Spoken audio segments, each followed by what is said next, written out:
Fundación Libertad y Desarrollo presenta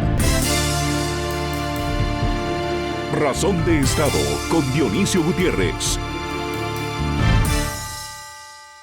Sobre el poder se han escrito libros, tratados, tesis, monografías, investigaciones y leyes. Para Aristóteles, el poder es un mando fáctico, es una fuerza que se impone aún contra la voluntad del otro, pero afirma que en la dominación es indispensable la existencia de un orden legal, de un ordenamiento que norme su uso y evite el abuso. Para Foucault, brillante filósofo francés, el poder no es algo que posee la clase dominante, no es una propiedad, sino una estrategia. Dice, el poder no se posee, se ejerce y necesita dispositivos para funcionar correctamente. Max Weber dice que el poder es la probabilidad de imponer y que hay dominación cuando hay quienes están dispuestos a acatar órdenes o mandatos por la fuerza. Por eso son tan importantes las leyes y otros poderes que limiten y controlen a los poderes dominantes, como la división de poderes, el principio de la república. Y por supuesto, el ciudadano, la razón de ser del Estado, debe ser el faro de luz y la fuerza que vigila y preserva el Estado democrático y republicano, el camino a la libertad. Maquiavelo establece que la conducta práctica del político se ha de desarrollar al margen de consideraciones teóricas, éticas o morales. El poder y el prestigio se consiguen cueste lo que cueste. El fin importa más que los medios. De ahí salen libros como Las 48 leyes del poder, de Robert Greene, un libro cínico, frívolo y perverso, pero que nos ofrece una foto muy real de cómo se ejerce el poder, para desgracia del mundo, hoy más que nunca. El deterioro de la política, el desencanto con la democracia, la indiferencia de las élites, la corrupción, la impunidad, son causa y consecuencia de ese maligno círculo vicioso que está llevando a muchos países del mundo, en especial en América Latina, al populismo nacionalista y autoritario, al Estado criminal y a la pobreza, a pueblos eligiendo a sus verdugos. Hay naciones que han vivido la mayor parte de su historia o están hoy sometidas y esclavizadas a manos de criminales que han sabido ejercer el poder. Los pueblos de China, Cuba, Corea del Norte, Nicaragua y Rusia, por ejemplo, dan cuenta de esto. Si la palabra tiene poder, debemos afirmar, para que las estrellas escuchen, que el tirano del Kremlin va camino a la derrota absoluta en Ucrania. David vencerá a Goliat.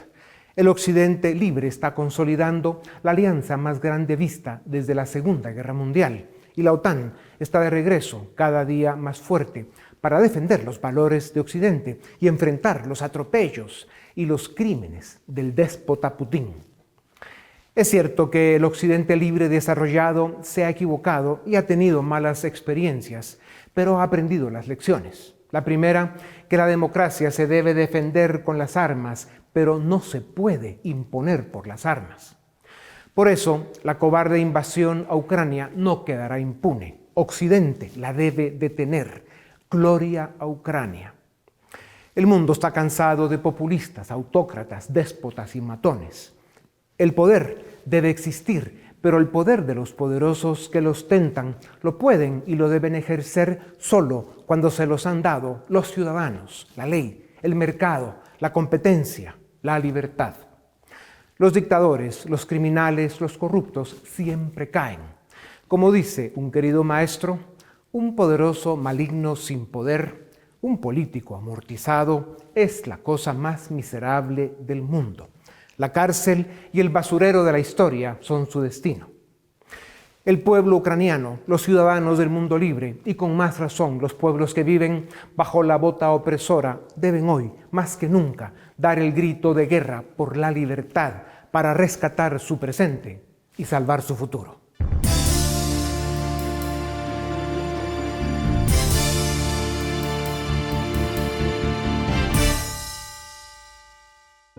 En 2013, Moisés Naim, uno de los intelectuales de referencia en el siglo XXI, escribió el bestseller El fin del poder, en el que nos ayudó a comprender los complejos fenómenos de la evolución del poder de frente a la globalización, la tecnología, la política y el crimen organizado. Entre algunas de las conclusiones reveladoras a las que llegó Naim hace más de una década es que el poder ya no es lo que fue. Se ha vuelto más difícil de usar y más fácil de perder. Las barreras que protegen a los poderosos ya no son tan inexpugnables como antes y cada día vemos nuevos actores capaces de retar con éxito a los poderes tradicionales. Afirmaba el Dr. Naim en aquellos días que el poder también se desmorona en los campos de batalla y en las salas de juntas. Y decía que el tamaño ya no significa fuerza, la burocracia ya no significa control, y los títulos ya no significan autoridad.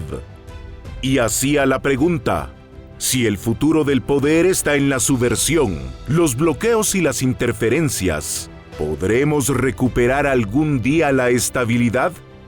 Su respuesta fue afirmativa, pero nos alertó de que eso requeriría entender mejor las mutaciones del poder. Si El fin del poder fue un bestseller en 2013, el nuevo libro de Moisés Naim, La revancha de los poderosos, ya de venta en el mundo, en español, en inglés y traduciéndose a media docena de lenguas más, debe ser una lectura imprescindible para entender cómo se obtiene, se usa, se abusa y se pierde el poder en el siglo XXI. Las democracias del mundo, afirma Naim, enfrentan a un enemigo nuevo e implacable que no tiene ejército ni armada. No procede de ningún país que podamos señalar en el mapa, porque no viene de allá afuera, sino de aquí dentro. Ese enemigo, en lugar de desafiar a las sociedades libres con la destrucción desde el exterior, amenaza con desintegrarlas desde el interior. Para combatirlo y derrotarlo, concluye, hay que nombrarlo y comprenderlo. Se refiere al poder en su nueva forma, embustero y maligno. La revancha de los poderosos es una denuncia sobre la forma en que el poder ha encontrado todos los controles concebidos por las sociedades libres para eludirlos y, después, contraatacar. Esos personajes, oscuros y retrógrados, usan el populismo, la polarización y la posverdad para alcanzar sus fines. Naim les llama autócratas 3P. No importan ideología o geografía, los autócratas 3P ejercen el poder como matones. Eliminan los pesos y contrapesos de la República y socavan los fundamentos de las sociedades libres y democráticas. A una parte de la sociedad civil la convierten en grupos de fanáticos y extremistas que endiosan a gobernantes bravucones, mediocres y oportunistas. Con estos hallazgos, Moisés Naim plantea interrogantes a las que se debe poner atención. ¿Pueden sobrevivir las democracias a los embates de estos nuevos autócratas? ¿Cuál es el futuro de la libertad ante poderes autoritarios, embusteros y malignos? Con su estilo agudo y directo, Naim afirma que no existen garantías de que al final la libertad se imponga y sobreviva. Las prácticas corruptas y autoritarias que son comunes en los países del tercer mundo, que se resisten a la modernidad, florecen, ahora también, en países desarrollados. Uno de los grandes desafíos de nuestro tiempo es evitar que sigan llegando a los gobiernos de las naciones estafadores y déspotas que buscan cambiar las reglas de la democracia para perpetuarse en el poder. Por eso, la defensa de la libertad, la democracia republicana y el Estado de Derecho debe regresar a las manos y al corazón de ciudadanos valientes que estén dispuestos a rescatar la política, a reformar instituciones y a recuperar el espacio cívico y ciudadano que nunca debieron dejar, por ser la garantía que nos permite vivir en sociedades libres.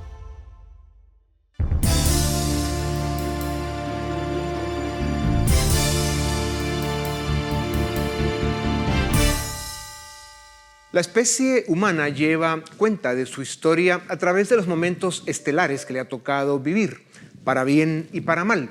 Hemos tenido siglos marcados por los líderes y estadistas que fundaron los valores de Occidente, que dieron los mayores éxitos al mundo. Pero también los hemos tenido oscuros y degradantes, con el abuso, el cinismo y la corrupción de ese grupo al que llaman la clase política, cuando se ha dedicado a destruir, robar y mal gobernar. Hoy no pasamos por uno de los mejores ciclos. La política se ha convertido en puente de criminales.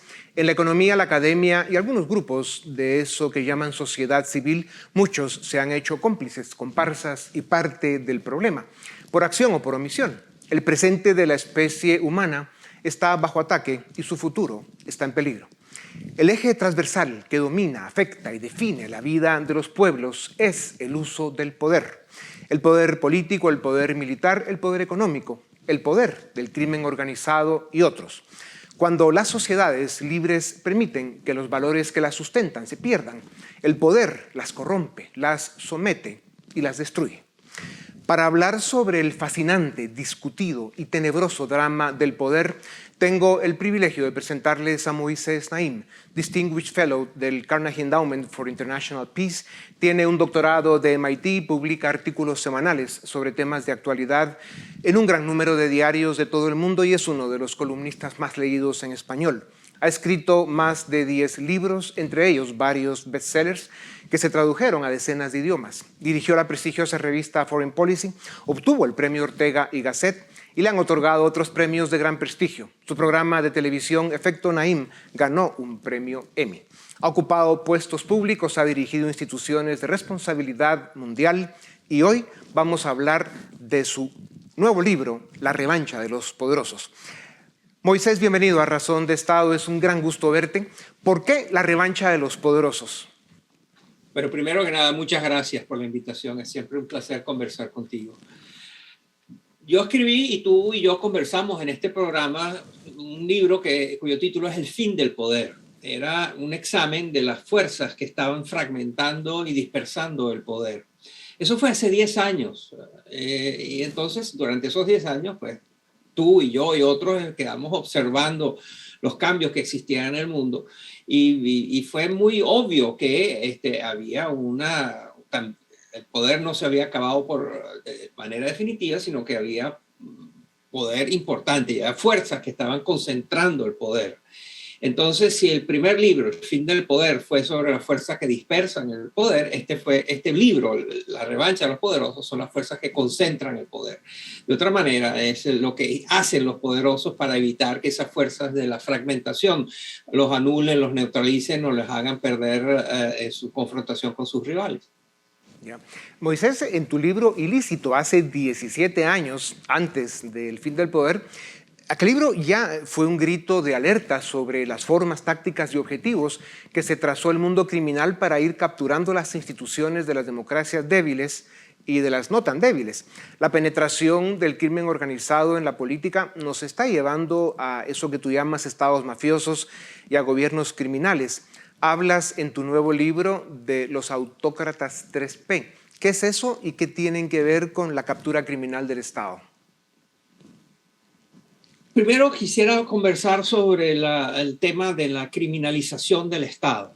Nosotros sabemos lo que es corrupción. Es cuando hay alguien fuera del gobierno que se alía con alguien dentro del gobierno para robar, para ponerle más precio a las obras públicas, para robar, pedir coimas para hacer cambios de permisos, etc. Esa es la corrupción normal.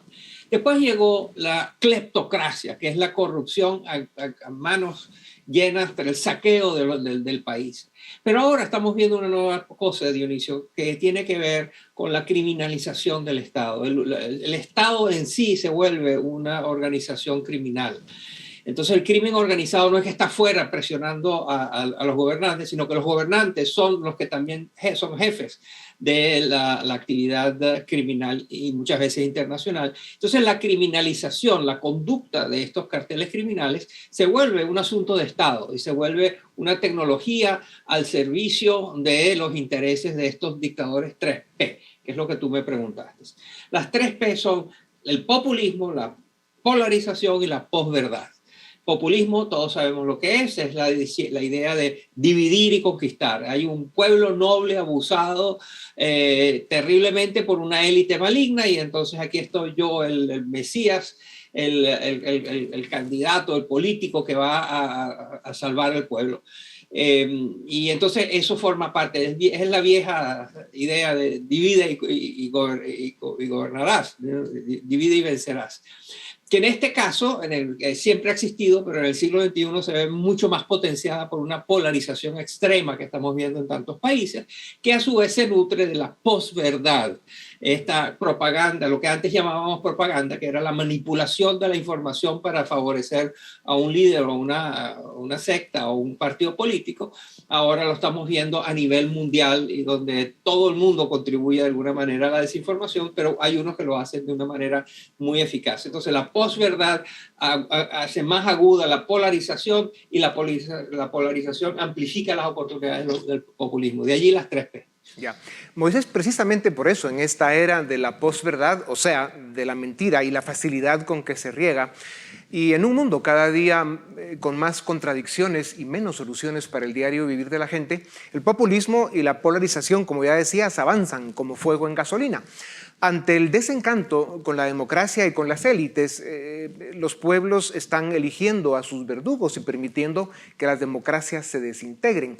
¿Cómo se rompe este círculo vicioso perverso? No hay una frase que dé la solución. Como tú mismo en la descripción que hiciste muestras la gran cantidad de variables, de factores que tienen que ver. Una de las cosas que está sucediendo son dos tendencias. Una es lo difícil que está resultando gobernar. Aún aquellos gobiernos y gobernantes que no son ladrones, que no son corruptos, que están tratando de hacerlo bien, pues se encuentran con unas fuerzas terribles, porque desde la pandemia hasta la criminalidad, hasta la mala situación económica, las tensiones geopolíticas, ahora la inflación. Y ahí hay un presidente, un jefe de Estado y un gobierno que, bueno, que tiene que hacer lo que se puede, ¿no? Y sobre todo tiene que lidiar con la antipolítica, el famoso que se vayan todos, aquí no funciona nada. Todos hemos tenido conversaciones con alguien, de hecho yo no creo en la política, no creo en los políticos, no quiero saber nada, son todos mentirosos, ladrones, corruptos, y están trabajando para ellos y no para el pueblo. Bueno, todos hemos oído a alguien que tiene esa opinión y quizás la compartimos, pero la realidad es que no todos los políticos son corruptos, ni todos los gobiernos son malévolos. Y entonces la antipolítica es el caldo de cultivo que permite la aparición, como tú dices, de pueblos que deciden votar y darle la posibilidad de mandar a sus verdugos. Claro. Moisés, hablando de las élites, a las que también analizas en tus libros, América Latina tiene graves problemas sociales y económicos, pero nuestro verdadero problema es político, no sabemos gobernarnos. ¿Qué responsabilidad tienen las élites, en especial la académica y la económica, por su abandono a la política o por su complicidad con la mala política, la sucia y la corrupta? Depende del país, lo hemos visto en distintos lados, tiene diferentes formas de presentarse. En todos hay patrones comunes, en todos se tienen que enfrentar a los 3P. Y las élites tienen diferentes formas. Hay élites realmente nefastas, retrógradas, corruptas, abusivas. Y hay élites que se reconocen como tales y están tratando de hacerlo mejor. No todas las élites son terribles, ¿no? Hay élites que están formadas por personas que tienen un gran cariño, afecto y orgullo de su país y quieren hacerlo bien. Y entonces depende mucho del país, depende de las circunstancias. Ya. Moisés, en el capítulo 5 de tu nuevo libro hablas sobre el poder empresarial y preguntas si es permanente o efímero. Analizas y cuestionas la complejidad multidimensional del poder que han adquirido las empresas tecnológicas y las potenciales amenazas que éstas producen para las democracias, para el mercado y para sí mismas por razones políticas. Algunas de estas gigantes tecnológicas, las de la comunicación, las redes sociales, utilizadas con fines perversos, ponen o quitan gobiernos, convierten mentiras en verdades y tienen la capacidad de enfrentar no solo a la sociedad entre sí, sino a miembros de una misma familia incluso. ¿Por qué es peligrosa esa concentración de poder y la forma en que se usan las redes sociales? ¿Son las redes sociales el problema o quienes las usamos por no tener la capacidad de diferenciar la verdad de la mentira, la cordura de la manipulación?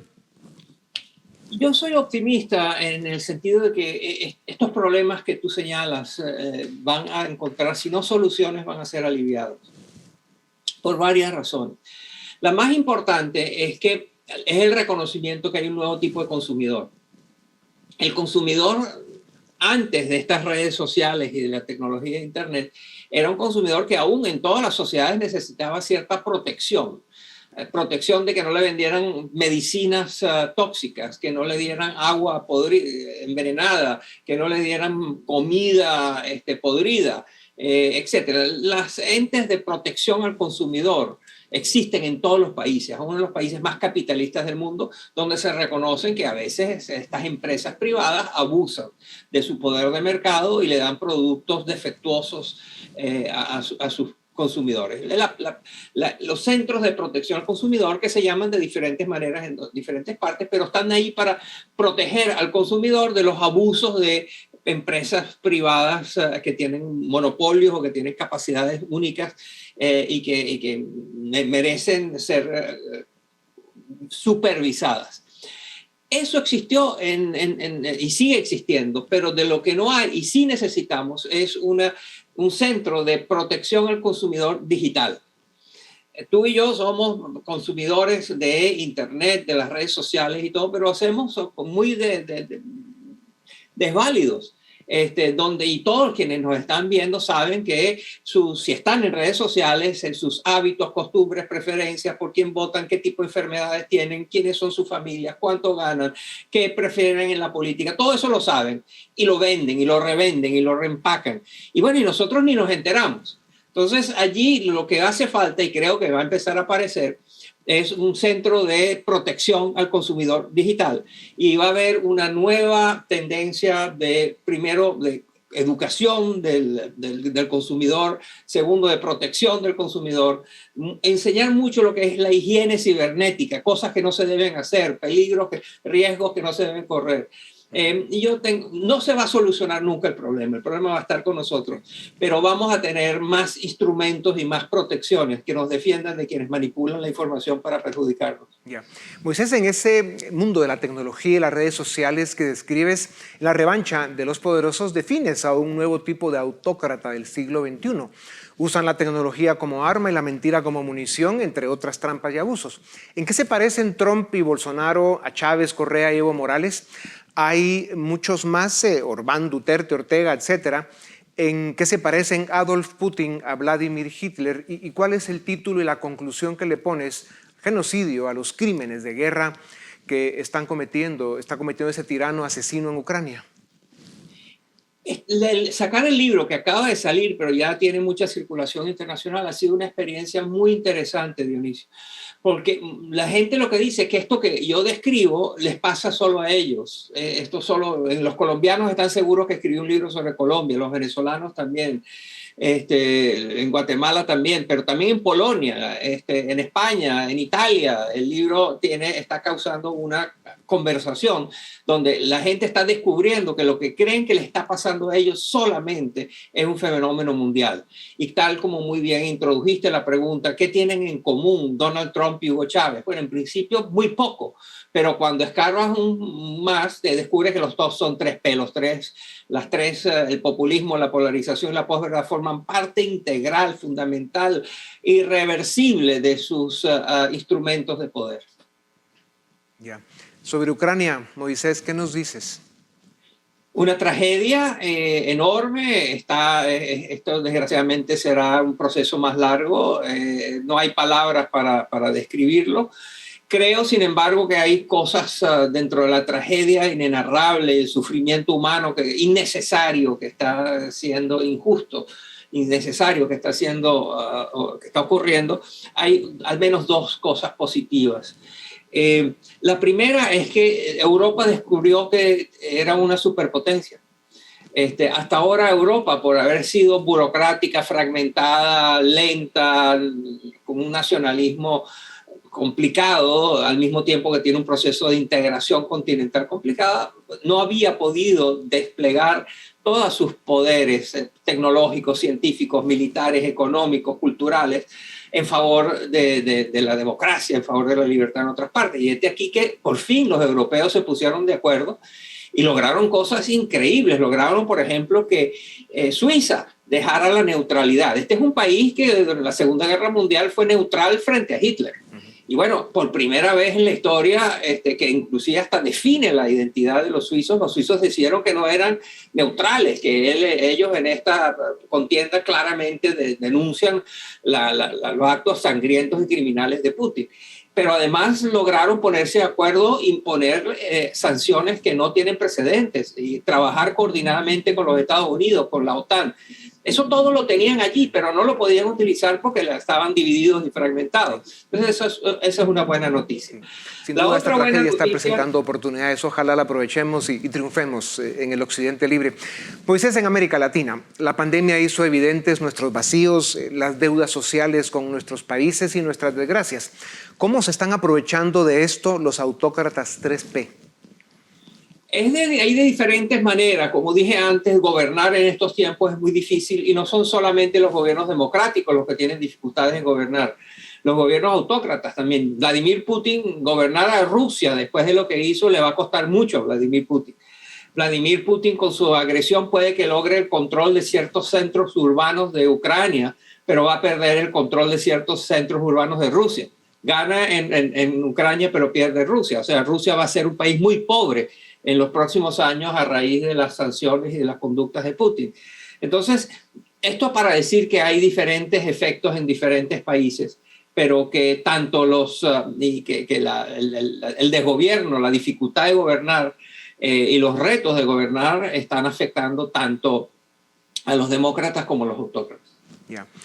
Moisés, el diagnóstico que ofreces del mundo en que vivimos hoy es sombrío, el futuro no se ve prometedor y coincidimos realmente los que intentamos comprender lo que nos está tocando vivir.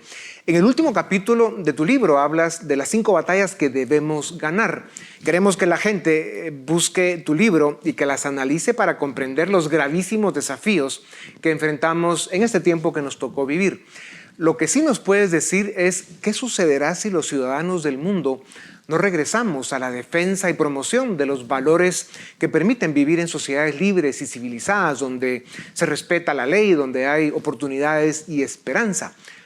¿Pueden las generaciones de hoy todavía rescatar su presente para salvar su futuro? Absolutamente. Y una de las cosas que estamos viendo es la fluidez de ciertas cosas.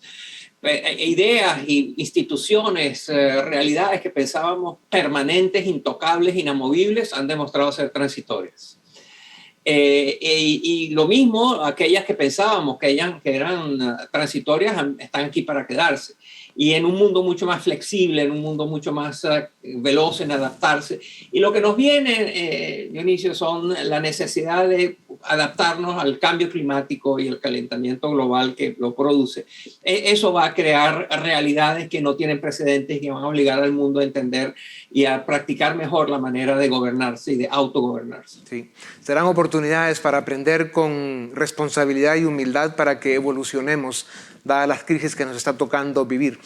Moisés, llevas muchos años analizando, pronosticando y dando el grito de alerta sobre lo que ya estamos viviendo. En demasiados países del mundo, en especial en América Latina, nos gobiernan cada día más los radicales, las militancias, la mentira, el crimen y la impunidad.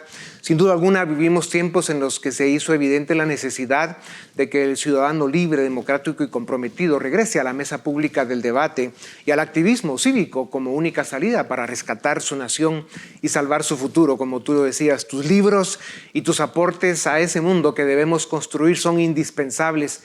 Gracias por eso, querido Moisés. A ustedes también gracias. Esto es Razón de Estado.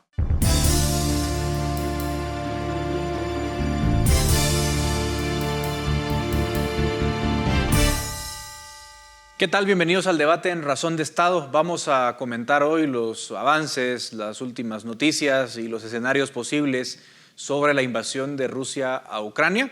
Ya me acompañan desde Ciudad de Guatemala Philip Chicola, director del área política de la Fundación Libertad y Desarrollo, y también Roberto Wagner, analista político independiente y profesor universitario. Vamos a comenzar la pregunta que todo el mundo quiere oír, Philip, y te preguntaría así, como pregunta provocadora inicial, ¿quién está ganando la guerra en estos momentos? Si tú tuvieras que decirle a la gente, bueno, miren, en estos momentos la cosa está así, ¿quién va ganando y por qué, Philip? Bueno, yo dividiría la respuesta en dos. Yo creo que política, económica y comunicacionalmente es una derrota masiva de los rusos. En términos de lo que ha representado, digamos, las sanciones de Occidente han sido muy agresivas, están tocando, llamémosle, fibras sensibles de estructuras de poder en Moscú, tocaron a la élite aristocrática, digamos, la rosca de poder alrededor de Putin.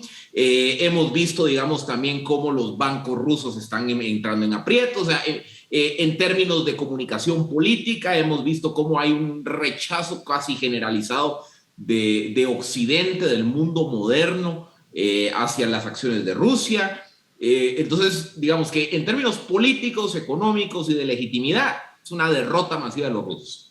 Ahora, en términos estratégicos de lo que era, creo yo, el objetivo de los rusos de este ejercicio, van de acuerdo a lo que ellos querían. O sea, lo que va a terminar pasando es que se van a comer todas las provincias, digamos, fronterizas entre Rusia y Ucrania, ya sea que sean declaradas repúblicas independientes o que eventualmente sean anexadas a Rusia. Yo creo que eso va a terminar ocurriendo tarde o temprano. Y creo que derivado de esto y los mismos ofrecimientos del cese al fuego de los rusos van en esa línea, creo que el objetivo de los rusos, que era impedir que Ucrania siguiera orbitando más hacia el ámbito de la OTAN, de la Unión Europea, particularmente la OTAN, creo que lo van a terminar consiguiendo en el mediano plazo. Entonces, en términos de la geoestrategia rusa, yo creo que están consiguiendo lo que ellos querían. Es cierto, a un costo político, económico y comunicacional grande. Por eso creo que es un empate, la verdad. Claro.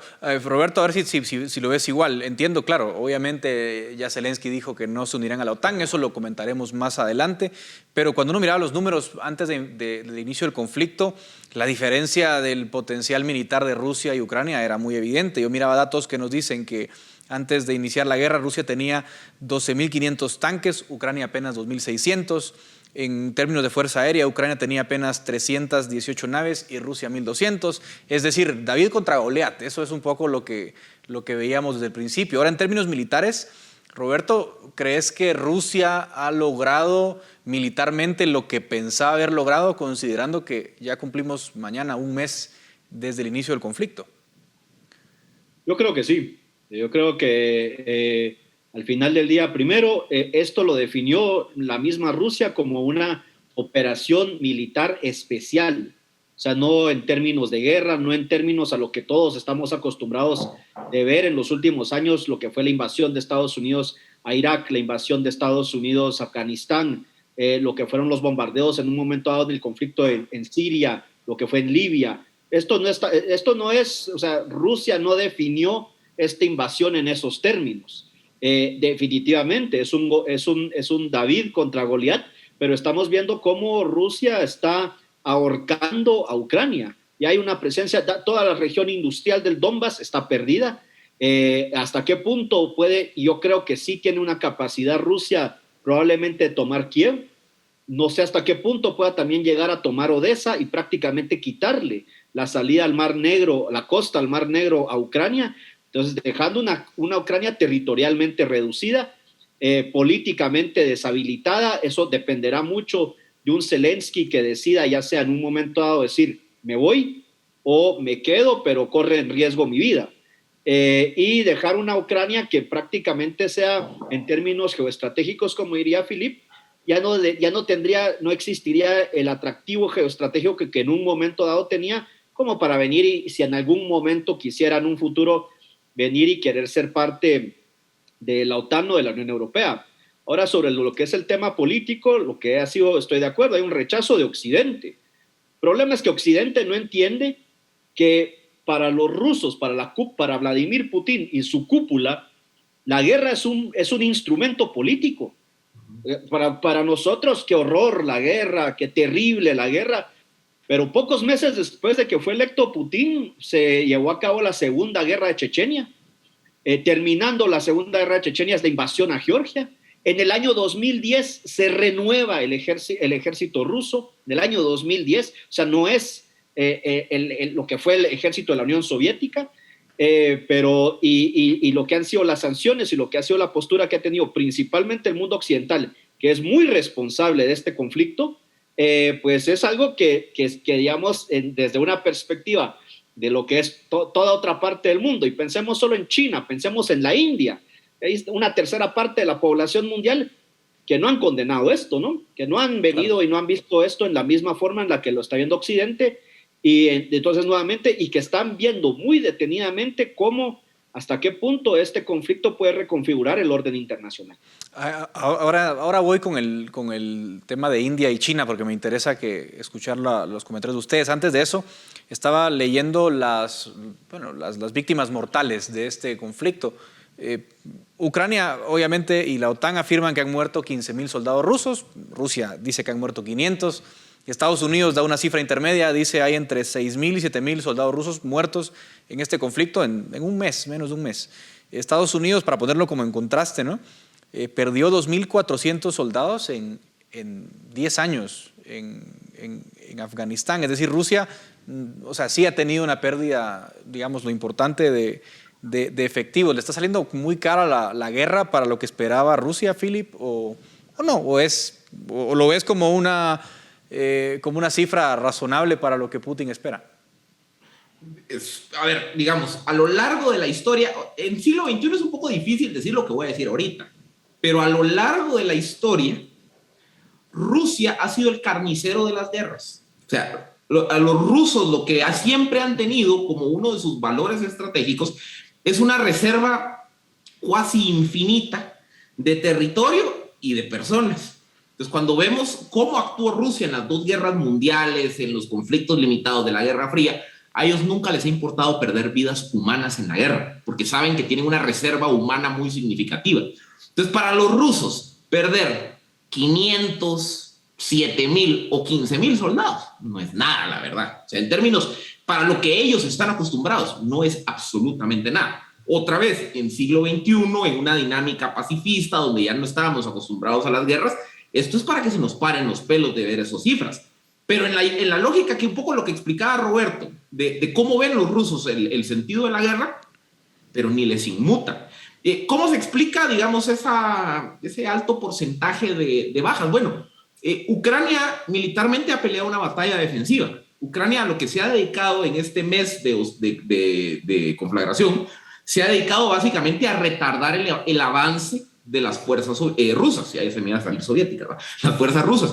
¿Y cómo han hecho esto? Destruyendo infraestructura, puentes, carreteras, bombardeando las columnas de invasores, digamos, estableciendo puntos de emboscada para esperar a las fuerzas rusas. Entonces, eso explica en gran medida por qué los datos no oficiales de fallecidos rusos son tan altos comparado con los datos ucranianos. Tiene mucho que ver con la estrategia militar que están utilizando los ucranianos. Y esa estrategia militar, mal que bien, ha sido efectiva, porque llevan un mes sosteniendo Kiev. O sea, por lo menos, es cierto, cada día más debilitados, pero ahí han logrado detener el avance ruso sobre algunas de las ciudades importantes de Ucrania.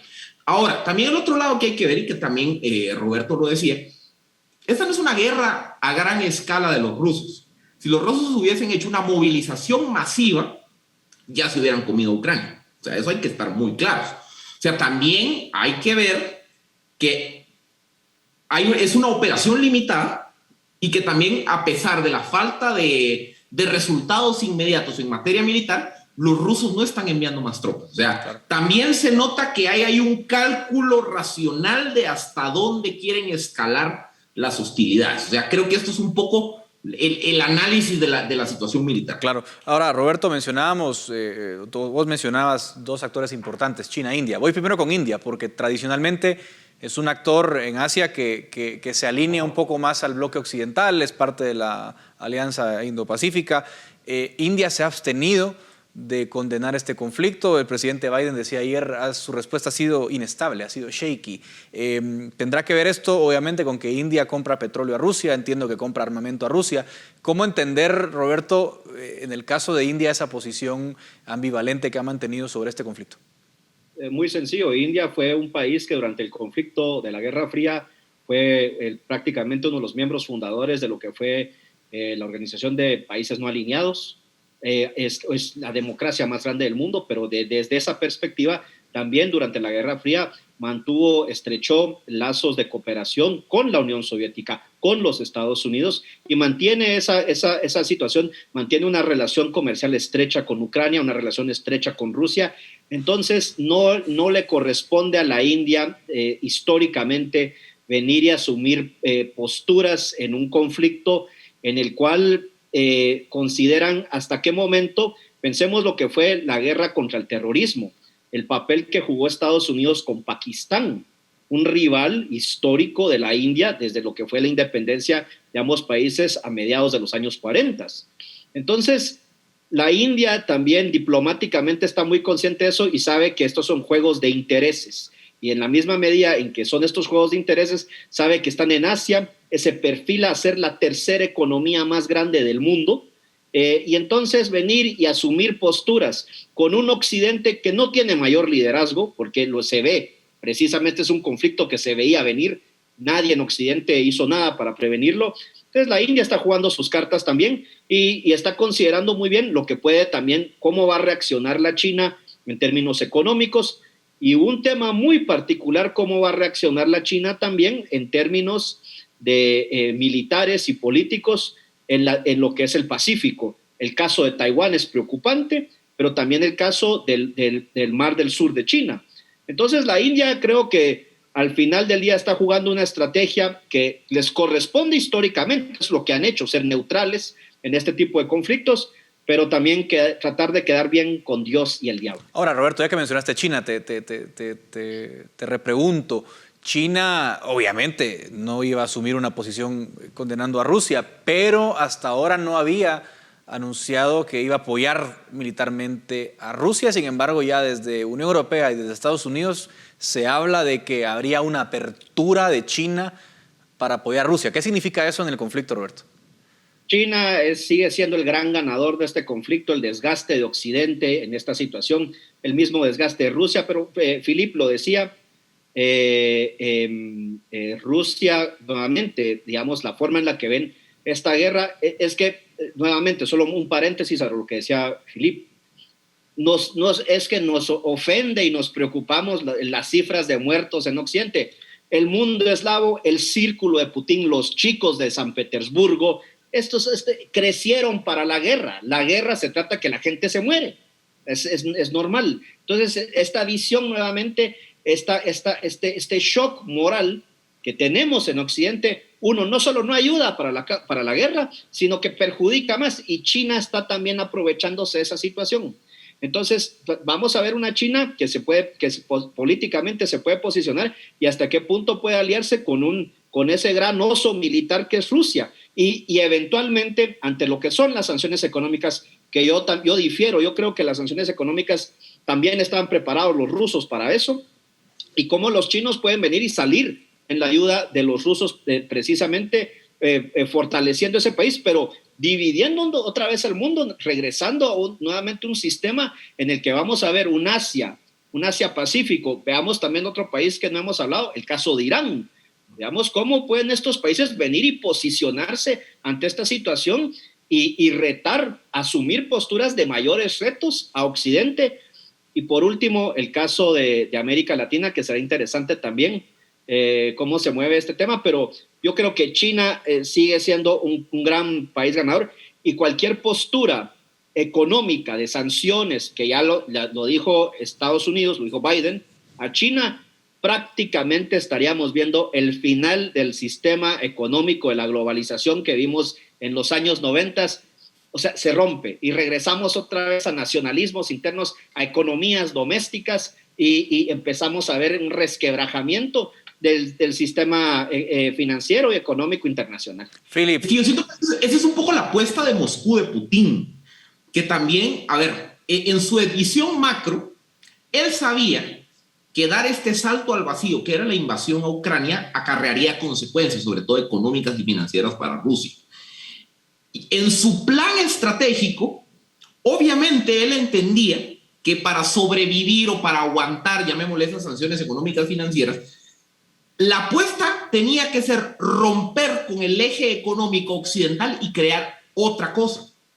Y en esa otra cosa, los chinos tienen todo el incentivo del mundo para ellos ser ahora el nuevo eje de la economía global. Entonces, digamos también, más allá de Ucrania, más allá, digamos, de la paz europea, de la paz internacional, yo creo que hay dos vectores que están en riesgo aquí. Primero, la superioridad moral de Occidente y todo el concepto de la Pax Americana. O sea, desde el final de la Guerra Fría se había asumido que Estados Unidos era el policía del mundo. Ya la política Trump era, yo no tengo por qué ser el policía del mundo, que cada quien cuide sus intereses. Pues, si Estados Unidos, si la OTAN, si Occidente resultan incapaces de poder salvaguardar a un aliado potencial, ese sería un golpe moral significativo para la posición de autoridad de Occidente, primero.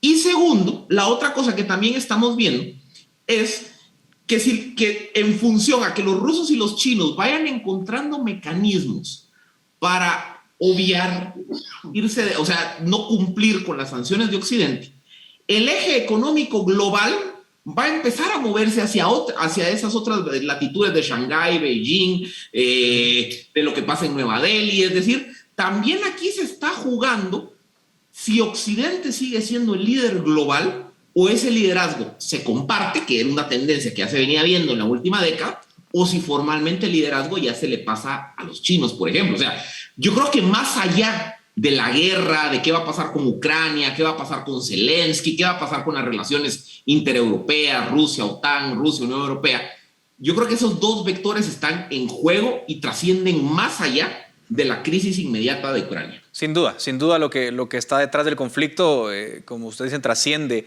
a Ucrania y a Rusia, está en juego el orden mundial que tenemos hoy día. Les agradezco muchísimo, Roberto y Philip, por acompañarnos en este debate de Razón de Estado. Hasta aquí llega este segmento, nos vemos la próxima semana. Esto es Razón de Estado.